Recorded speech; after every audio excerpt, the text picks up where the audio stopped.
Hello everybody, good morning and welcome to the United Stand. This is your latest Manchester United news where we're going to be talking about Manchester United's potential next manager, Sporting Lisbon coach. Also, fairly strong links to a midfielder coming to Manchester United in January, plus 3 or 4 other stories to talk about as well. So lots to get involved in, and I've got to say it feels like a little bit more like a news show than we've had for quite a long time. You know, a news show in the morning is meant to be a summary and opinion on the news. It's not driven by opinion. It is driven by opinion when we give you the news, but it feels like it's been a few weeks now where we've actually been able to bring in some news. So we're going to talk about this Ruben Amorim, who is the Sporting Lisbon coach, who's been linked with Manchester United's vacant position in the summer. What does that mean? Is there any truth into it? Would he be a decent coach? Also, KAMARA from Marseille as a midfielder being strongly linked to Manchester United in January. So look, 2 contrasting stories to kick off with.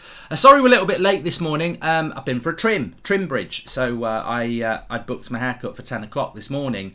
Obviously it's getting quite busy in the UK at the moment. Christmas is coming and so is COVID. So I'd booked in my haircut about a week ago, thinking 10 o'clock haircut, back for 11, watch along, 12:30 kickoff. Obviously, United's game gets cancelled, 10 o'clock haircut, normally do a 10 o'clock show.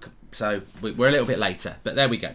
Anyway, I hope you're doing very well this morning. We will be doing a watch-along later on That's Football, Arsenal against Leeds, and tomorrow Liverpool against Spurs, presuming they go ahead. So we will have some watch-alongs, but not, unfortunately, Manchester United. We'll talk about the situation with United in a bit, but let's talk about this story involving Ruben Amorim, who is the Sporting Lisbon coach. He's only 36. He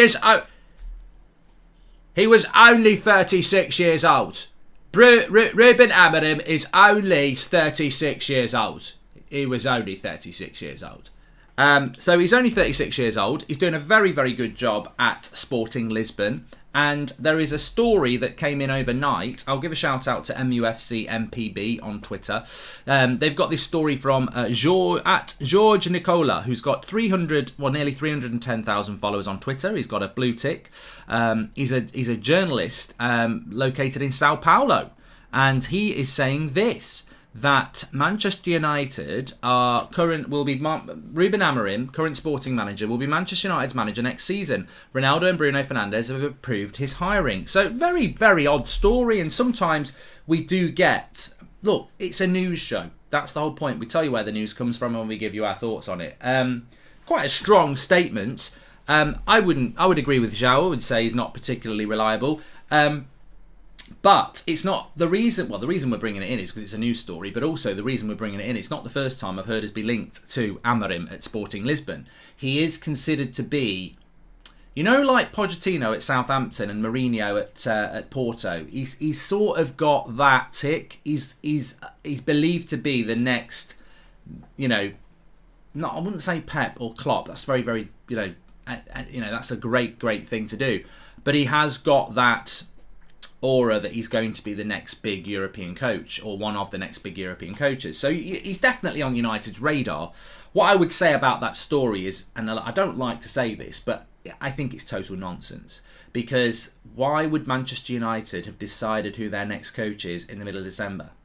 They haven't. They're more likely to give it Rangnick than anybody at the moment, which some people don't agree with, but they have not decided who their coach in the summer is going to be. So this story has to be filed under bullshit, because there is no way that United have appointed a manager in December for the summer already. I think he'll be under consideration, and anybody who wants to know anything about Amorim, Braga took the Sporting Lisbon job, won the title with Sporting Lisbon, which they hadn't done for a little bit. Style of football, I'd say, look, I'm no professor of Portuguese football or Sporting Lisbon, but from the little bit I know, because I'm quite intrigued by Sporting Lisbon anyway, because we've had Bruno and we've had obviously Ronaldo from there, and sort of always keep an eye on them. But their style of football is very much, I would say, and look, I'm not deep diving here, his style of football is what people will want to know. 3-4-3. Likes wing play, 2 holding midfielders. So, it's not really what Ollie was doing, thank God, but it's not really what Rangnick does, who I think Rangnick at the moment is very much displaying a 4-2-2-2. This would be 3 defenders and wing backs, and then 2 holding midfielders and a front 3. So very much a different way of playing. But look, we all I would say is file Ruben Amorim under potential. He's a potential target, and I quite like the fact that he's a potential target, because I think everyone's so obsessed with Pochettino and Ten Hag, and they might not be the right person. You know, this Amorim one might be an interesting proposition. So I'd certainly keep an eye on it, but I think that I certainly don't think he's next Man United's manager. I think it's a guess. I'm sure he's on our shortlist, but there's no way we've appointed a manager or told a manager they've got the job in December. We wouldn't have done that. And also, he's not an obvious... For that to be true, Rangnick would have had to come into the job and say, I'll do this for 6 months, but get Amorim now. Get him now! And that's just not happened. So, look, we haven't appointed him as our next manager, but I certainly believe he could well be consideration for Manchester United. As Ten Hag will be, as Pochettino will be. And you know what? On that, just before we move on, Nani as well from Sporting Lisbon, Ryan. On that as well, to be honest with you, whether Rangnick stays as the manager or not, and some people would like that and some people wouldn't, some of us are just going to wait and see. If you said to me in the summer, we've got Pochettino, Ten Hag or Amorim and we can choose between those three, I'll take that and Partey, because we've had it where we've sacked managers and there's not been a lot around. Those three coaches all have positives and potential negatives, so I'm quite happy with that. Derry says he'd like Roberto Mancini. I don't think, well, you know, I don't mind Mancini. Again, you know, the more options you have in the managerial position, the better, I think. So that's the latest on that story. Another story as well, which I will give a shout out to MUFC MPB on Twitter again, because he's put this story out. So look, first of all, it's coming from I don't know who this person is, at Laura Alonso C, again a Madrid-based journalist, basically. And look, bear with me on this because it gets better. Manchester United are in a very advanced talks to sign Boubacar Kamara and are very optimistic reaching an agreement with the player. The deal is on course to be official in the first days of January. Now, look, I don't know who that person is. I've only seen it because of that Man United Twitter account, and I've got to file that under HP source. Like, I don't think that is anything to get massively excited about. However, when it's followed up by this, which is more relevant because it's Get French Football News, who are obviously French. Boubacar Kamara's intention is to leave Marseille on a free transfer this summer for a club playing Champions League football. He rejected an offer from Newcastle last summer. So Kamara is, I believe, he's 23, obviously playing for Marseille at the moment. Again, considered to be, if you're looking for a midfielder, and I know a lot of people like Hadara from Leipzig, but Kamara is a player that certainly you've mentioned in the chat for the last couple of years. He's definitely, I think he's 22 actually. He's definitely that profile of midfielder that you would think Leicester would buy, and you know, I'm not surprised Newcastle went for him. So I wouldn't mind Man United signing Kamara, because I think it would be a change of direction. We would never do this sort of signing under Ollie. And probably not even under Mourinho. But I think this is the profile of manager that Rangnick is. Rangnick is way more of a, well, look at what Leipzig do. Leipzig don't go and buy bloody Everton midfielders. They go and buy the next big thing. And I think that that's what Rangnick potentially brings to United. I suppose the flip side to that story is, are we now being linked to players that Kamara, that Rangnick would go for?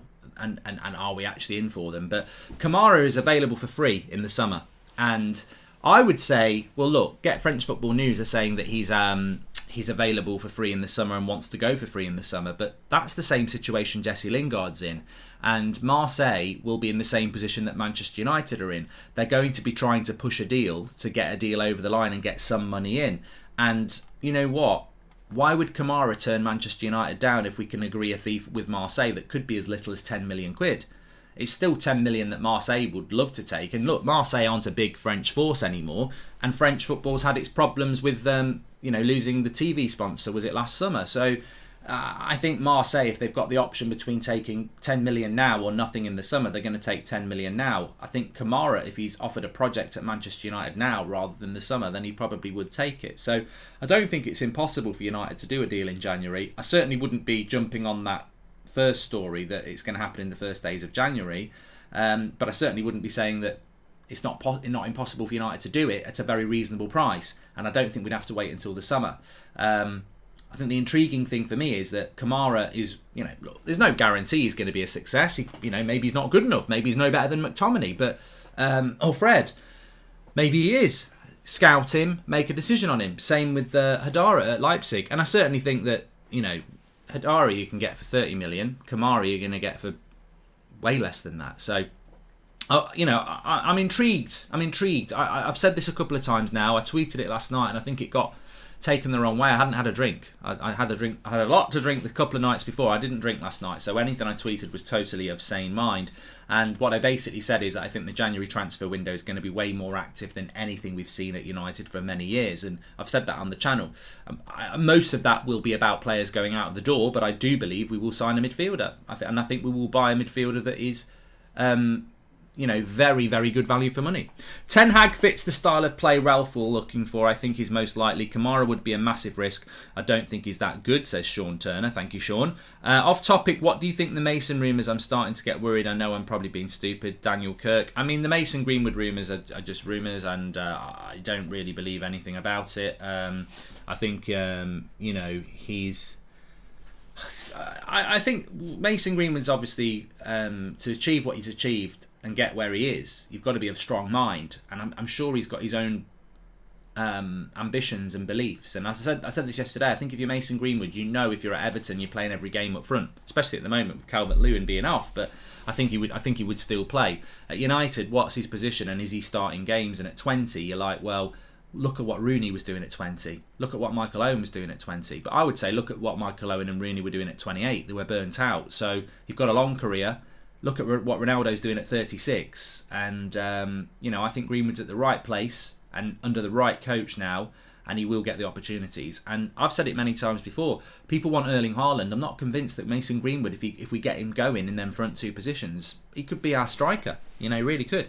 United voice, we should look for manager after World Cup. Many managers will be looking for change after World Cup. Meanwhile, let's see how season goes with Ralph. Remember the United voice that it's interesting that actually Adam was tweeting about this last night or this morning. No football over Christmas for Man United fans. No, and we won't get any football Christmas next year because the World Cup's on. So it's a bit of a weird couple of years, isn't it? I mean, look, I'm still hopeful that we'll get to play Newcastle, but we'll talk about that in a couple of minutes. That's obviously not even Boxing Day. That's a week on Monday, isn't it? We'll talk about the likelihood of United playing Newcastle in a moment. But back on that January transfer window for a moment, I do believe it's going to be really, really busy. Like, even the most conservative United fan would have to admit that at least 2 or 3 players are going to go in January. We spoke about the names yesterday, but Martial, Cavani, Henderson, Lingard, Mata. There's 5 players there. Phil Jones, 6. There's 6 players there that are realistically going to need to be looking to go in January. I don't think Donny's going to go now. I don't think we need to worry about that, but he would have been there, so that would have been 7. Now, of course, we're not going to let 7 go. But very interesting when you look at it like this, when you talk about, and I suppose it feeds into what we're going to talk about in a couple of minutes about the likelihood of United playing against Newcastle. I saw a quote today, I don't remember what outlet it was, but they were saying that it was about the likelihoods of United signing a player in January, and they were talking about a midfielder, which is what I think we're going to do. But they were saying with a 30-man squad, they've got to trim it. I mean, 30-man squad is about right. I mean, I wouldn't like to bore everybody by going through the list of players that we've got at the club, but I know for a fact we've got about 24, 25 senior players. And when I say senior players, they're the Matas, the Matiches, the Hendersons, the Heatons, the Van der Beeks, the Tellez. We have got about 25 players who are senior players, and then they're supplemented by people like Ahmad, and obviously people like Mengi, Hannibal, Alanga, and there are a couple of others who are youth players, but they do train with the first team. So we've got about a 30-man squad, and that's too many. That's too many by probably 5. You should really have 20 senior players, 21 senior players, and 5 or 6 youth players. That should be your squad. So we need to trim about 4 or 5 players. And I believe United will be looking to do that in January, because there's so many reasons not to wait till the summer as well.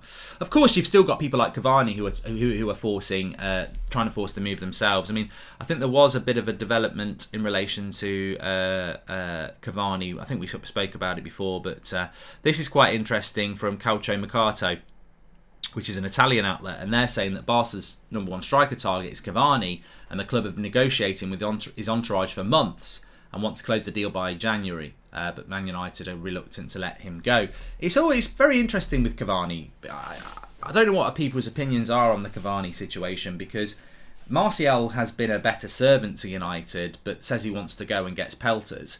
Cavani always just seems to be looking for a move out of United. Now, we could be way off with this, but he always seems to be linked with a move. And I always felt with Cavani, the only thing he wanted to do was go back and play in Uruguay, and we persuaded him to stay another year with play in front of the fans and etc. But ever since he stayed for another year, it seems he's always been linked with a move, and it's not back to Uruguay.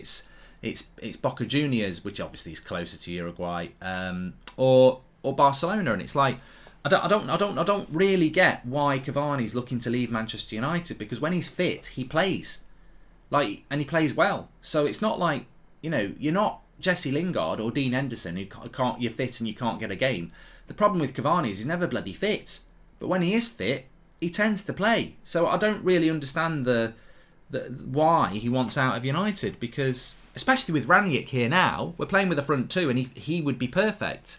But I don't know. The only thing is, well, as Hunter said, he's just probably not happy in England, is he? But yeah, sunshine, Gary Neville. So yeah, I don't really get what that's all about. But it's certainly, I expect any day we're going to be saying Cavani's going to Barcelona, because there seems to be a lot of smoke, and therefore there's got to be a fire. Hader says Cavani was forced to stay. He wasn't forced to stay. He could have gone last summer easily. He was persuaded to stay. He wasn't forced to stay. He could easily have gone. Maybe he doesn't like the medical staff, says Daniel. Well, yeah. I certainly think there's more to this. Cavani clearly has a problem with United. I don't think it's the fans. I don't think it's the players. So maybe there is something like that. But we're going to have a very, very busy January transfer window, and I think we'll have a very busy January on the pitch as well, because we're going to have to play a lot of games by the look of it now. We've got 2 games, Brentford and Brighton, that really we should be looking to get them played in January, because you don't want them being played in March and April. We'll have a lot of games then anyway. So we're going to have a busy time on the pitch, but I think we're going to have a busy time off the pitch. Robert McCormack says the Martial thing is official though. Yeah, I get that. Robert's right. The agent has come out and said that he wants to go, which, is definitive. The Cavani stuff is just, I think it is definitive, but obviously we've got no official line on that. And it is always, I think Robert's spot on. I think it's always, fans are always going to take offence when an agent comes out and slags the club off. And we've seen it with Riola many times, with Pogba over the years. And we've seen it with Martial's agent twice now, where he's come out and said he wants to leave. Doesn't mean that agent's wrong to do that. I think the reasons Martial wants to leave are correct.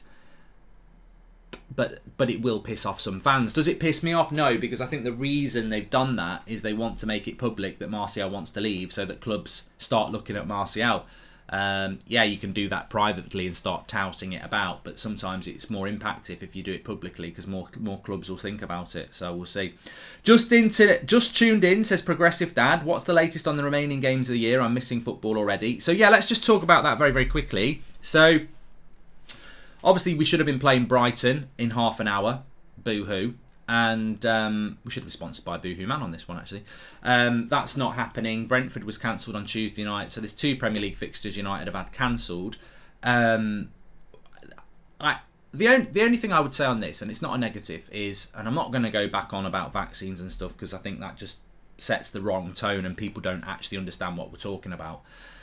United have got a 30-man squad, and we only had 7 people available for the Brighton game. Is it not right that the public know the situation with the 23 players? Because Jurgen Klopp has come out in the last couple of days and said 99% of my team is vaccinated. Van Dijk, Curtis Jones and Fabinho have COVID. Next question. Like, it's clarity that Liverpool fans know all their team is basically vaccinated and 3 of them have got COVID. So there's no like, oh, they know Van Dijk's not going to play against Spurs and Fabinho's not going to play against Spurs and Curtis Jones isn't going to play against Spurs. And I might have got one of those names wrong, but I think 2 of them have got right. So Liverpool know that they tested positive on Thursday, so they potentially, depending whether they've got symptoms or not, if they're training at home, they could play Boxing Day, because that's 10 days, isn't it?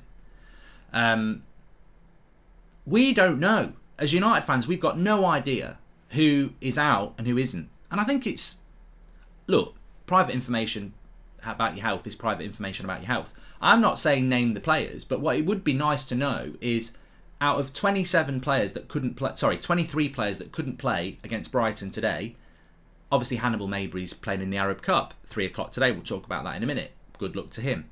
Algeria against Tunisia. A couple of players are injured. Varane's probably not match fit yet, maybe Cavani's not match fit, Martial's not fit. So that's 4 that we can figure out for ourselves. But the other 17, 18, how many have got COVID, how many are having to isolate because they're unvaccinated, and it's that information that will make you more confident about whether we can play Newcastle or not. Because in a week's time, Varane, Cavani, maybe Martial, I think will be able to play against Newcastle. We're not playing Newcastle until a week on Monday, so I think 3 of them will come back. If the 7 who haven't got it are, being responsible in their own time, that they should stay away from COVID, hopefully. So that's 10. But we don't. There's another 10 to 15 players that we just don't know what the status is. If 10 of them have got COVID, they're probably going to be okay for the Newcastle if they tested, because we know some players tested positive for COVID last Sunday. So they'll be back in training by midweek next week. Some of them tested positive on Wednesday.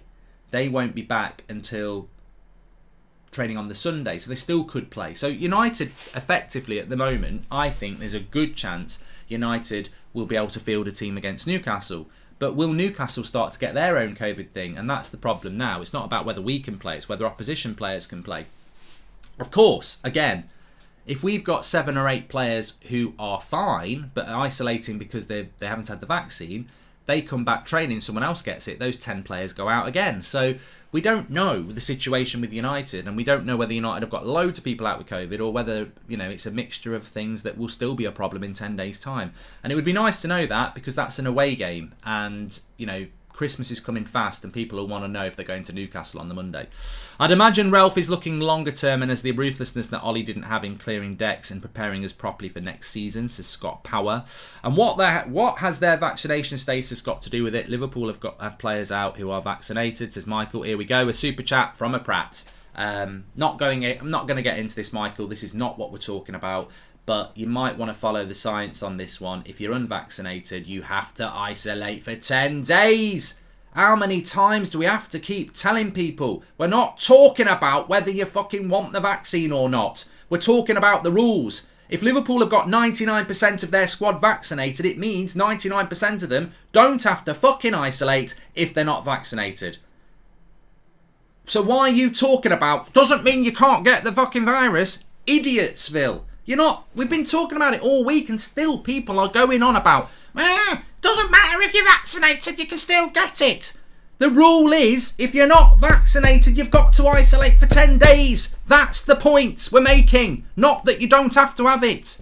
Bloody hell, it gets so tiring having to talk about it every day because idiots don't listen.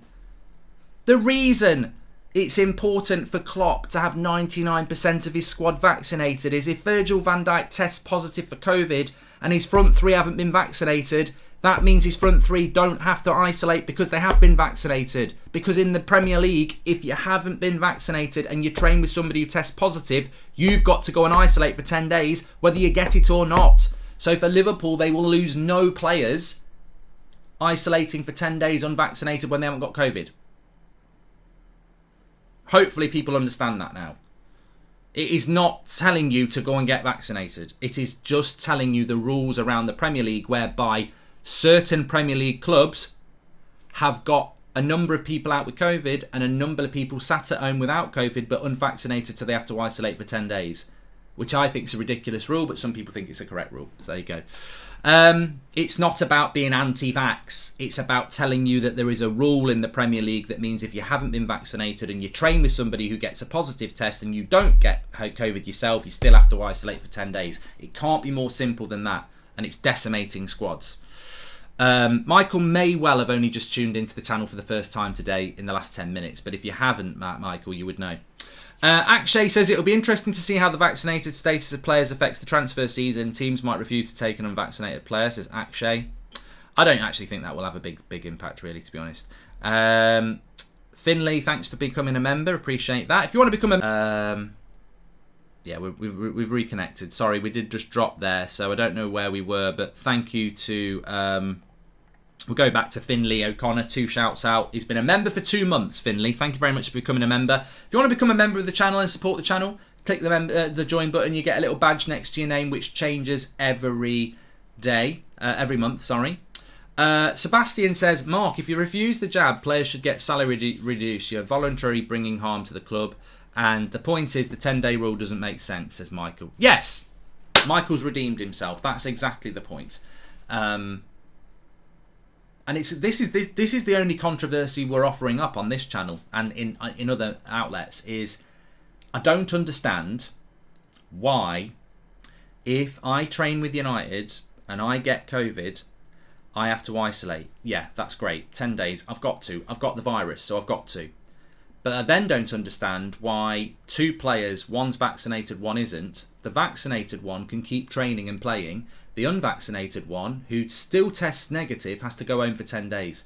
That, to me, doesn't make any sense. And people will say, well, it does make sense because they're unvaccinated. But there needs to be a rule brought in because you can't go and watch United play unless you're vaccinated now. So it's just the rule is just stupid. It doesn't make a lot of sense to me, but to a lot of people it does. At this rate, just play 5-a-side, says Jamie, and yeah. So look, I cannot and will not get involved in the anti-vax debate. I can't. That's not what it's about. But what you have to do, you've got to you have to acknowledge the vaccinated and unvaccinated thing. And the reason this argument started is because I quoted Klopp saying that 99% of his squad is vaccinated. And somebody said, well, what's the relevance of that? Well, the relevance is that they will never lose anybody for 10 days that hasn't got... Basically, Liverpool will only lose players who've got COVID. That's the best way to explain this. Because I understand it's not football, is it? You're talking about bloody rules. So Liverpool will never lose a player for 10 days that hasn't got COVID. United are losing players for 10 days that haven't got COVID because they have to isolate if they're unvaccinated. And that's why Liverpool are in a better situation than us. And I think Southampton are like that as well. Some clubs have high uptake of vaccinated players. Other clubs, like United, apparently don't. Is there anyone non-vaccinated who went to school, says Robert McCormack. And it's not right, Michael, says Sebastian Bodry. Yeah, thank you. Look. And I apologise, Michael, for losing my shit, but it's more about... We've been very clear about what the issue is, and it's not that. And people try and turn it into that, and it's not that. Everyone's got the right to choose whether they put something in their arm, and that is their choice. But it is massively causing problems. I would feel safe to predict that there would be more Premier League games on this weekend if every club had 99% of their players vaccinated. And that's not me saying they should get vaccinated. That's me saying the rule where people have to isolate for 10 days but don't have COVID has decimated this Premier League weekend. People should have the right to choose whether or not they want the shot and shouldn't be penalised financially for their choice, says Vanilius. Anyway, I just want to say this. Massive look and shout out to Hannibal Mabry today. He's been playing for Tunisia for the last couple of weeks in the Arab Cup. They're in the final. He's playing for the first team. He's been doing very well. This is not an under-23s or under-21s. This is the Arab Cup, and it's Algeria against Tunisia at 3 p.m. today. Hannibal Mabry will be playing, so I really hope he wins because it's very much like England in the Euros. Luke Shaw, Harry Maguire, I really wanted them to win anyway because I'm English, but winning something puts a winning mentality into your head. And if he does that at 18 in a senior team, that's fantastic for him. So I really, really do hope he wins today, and he's doing a great job. And look, I don't know anything about what this Arab Cup is all about. I hadn't really, in my ignorance, taken a massive amount of notice of it. I was just like, oh, Hannibal Mabry's playing for the team for Tunisia. I don't know whether these squads are decimated a bit because are some first team players having to stay back and play for their first teams. I don't know whether it's a FIFA accredited tournament. I don't know how it works. I don't know whether they're weakened teams or not, but it's still good for Hannibal Mabry. What time is the Arab Cup watch along? Says Robert McCormack. I'm not doing that. No, I'm not doing that. I'm sure many of you will be watching it. I'm from Ipswich, support them and United. No escape from McKenna for me. Love the show as always, says Isaac. It's hilarious though with the Ipswich fans. They've really sort of attacked United fans because we've said McKenna's shit, and I don't think Ipswich fans understand the fact that we've had McKenna as our coach for 4 or 5 years, and there's been a lot of, not even rumours, there's been a lot of leaks about his coaching style, and he's just not good enough for Manchester United. But there's no doubt he's talented, there's no doubt that he's respected, and I hope he does really well at Ipswich. And at the end of the day, this is Championship football. He might do really well at Ipswich, but he was never good enough for a top 4 side that wants to win titles. And it's a good move for McKenna. It's a good move for Ipswich. I hope it works out. I've got no idea whether it will or it won't, but we're not going to start saying he was a good coach at United when he wasn't. He was part of the problem. So all the best to him. And Ipswich fans need to stop trying to rewrite history that they've acquired a really good coach from United that we didn't want to let go. Most fans wanted him to go when Ollie got sacked. Can't wait to see Hannibal get a chance under Ralph, says Jamie. Well, what you want to see with Hannibal Mabry is you want to see him take this momentum and bring it back to United for the rest of the season, because we've already seen Elanga involved. Isaac says, I understand, no attacks from me. Cheers, Isaac. Loved the cooking Christmas video, says Louis Harris. I think the link is still in the chat. It is. You can still watch Goldbridge Cooks Christmas Dinner. And remember, a week today, many of you will be watching people in your kitchen cooking Christmas dinner. You might even fancy getting involved. You know what? You don't have to do the entire dinner. Look at some of the components and go, you know what? I watched Goldbridge cook Christmas dinner. I'm going to do a red cabbage, or I'm going to do the stuffing. Save that for later. No. So give it a watch. Thoroughly enjoyed watching it. I fused my personality for football with cooking, and a lot of people like it, so make sure you check it out. Links in the video description for that. Barnaby says it was a great video. Hey, watch it. I want it to get 100,000 views. It'd be great. And please subscribe to that channel as well, because there's a lot of good content on there. Mark, are you vaccinated, says Tal Reed? Well, look, I don't mind answering that question, because it's obviously I don't have to answer that question. It's like your politics. I never talk about my politics, because I just think people who are, we as a community are here because of football. For me to start talking about politics feels like I'm using my football audience to exert my politics on you. And I think there are certain people who we know on Twitter who exert their political beliefs on people, yet their following is because of football. I don't agree with that. So I would never do that. Vaccination, I'm not bothered. I've had 2, and I'm booked in for a booster. I think I'm going to get it in January, because I was watching something the other day where they said if you're under 45, of course I'm way under 45, if you're under 45 and you've had your second booster in the last 4 months, I'd let people who need that booster first get it, which is what I'm going to do. So I will get it. I must admit, the night before I had my very first vaccine, I was doing a lot of thinking about whether I wanted to do it or not. But ultimately, I did it because I feel that it gives me a better protection from getting serious illness, which I don't want, and it also protects me. Makes me feel better about passing it on to people as well. So they were the 2 factors, and that was the reason I went for it. But everyone's got to make their own choice. The reality is, this Omicron variant is very different to the Delta variant, and the vaccine was based on the Delta variant, which you knew if you were vaccinated, you were protecting yourself but protecting others more. We don't really know with this Omicron one. I mean, I still believe that if you have the booster, that obviously that will change. But it's very much a personal choice. I've got no problem telling people I've had it, and I don't really care what people think about it. It's my personal choice, and it works both ways. What we're talking about in a football sense is that there is a rule in place that means that Liverpool will never lose any people to COVID Liverpool are only going to have people isolating because of COVID. They're not going to have people isolating because they're unvaccinated, because they've got 99% of their squad vaccinated. And Klopp has been very, open about that. At United, we don't have that. So we currently have people at home who could be training and playing who are unvaccinated and don't have COVID. And that, to me, is a rule that's just causing the problem at the moment. Any update on KAMARA, a great CDM? Yeah, we are linked to him, Alvin, and he's a free transfer in the summer. I think he's available in January for 10 million. I think if you offer Marseille 10 million, they're going to take it over nothing. Is he good enough for United? That's the thing. Will we go for him? We'll have to wait and see. I personally think the January transfer window is going to be really exciting. I think there's going to be a lot to discuss. I think it's going to kick in very soon. We're going to see at least 2 or 3 players go, and I think we'll bring a midfielder in. Jamie says, all jokes aside, do you get anti-vaxxers?